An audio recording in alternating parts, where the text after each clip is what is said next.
So hello বন্ধুরা, welcome to my channel.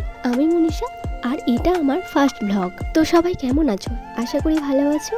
আমিও খুব ভালো আছি। আমি সারাদিন কী করি সেটাই তোমাদের সাথে শেয়ার করব।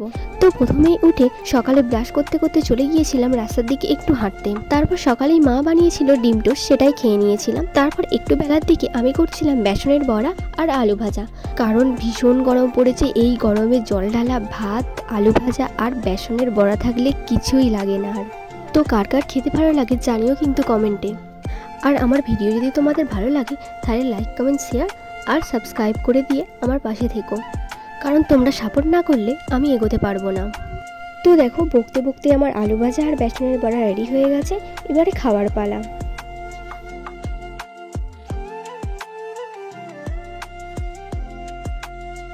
চিকেন আমার দারুণ লাগে, কিন্তু এই গরমে চিকেনের থেকেও জল ঢালা ভাতটা যে কতটা ভালো সেটা তোমাদের বলে বোঝাতে পারবো না। তো খাওয়া হয়ে যাওয়ার পর আমি স্নান করে পুজো করে নিয়েছি। যেহেতু বেলার দিকে খেয়েছি তাই এখন আর কিছু খাবো না। আমার ভাই এখানে দুটো বড় বড় আম এনেছে, সেটাই এখন মাখা করব। আর এই আমগুলো না ভীষণ টক, কাঁচা খেলে পুরো দাঁত শিল হয়ে যায়। তারপর আমরা আম মাখা খেয়ে আমি চলে এসেছিলাম দিদিদের ছাদে একটু রিলস করার জন্য। আর বিকালের এই ফুরফুরে ওয়েদারটা বেশ ভালো লাগছে। তো আমার ফার্স্ট ব্লগটা তোমাদের কেমন লাগলো জানিও। সবাই ভালো থেকো, সুস্থ থেকো। দেখা হচ্ছে নেক্সট ভিডিওতে। টাটা।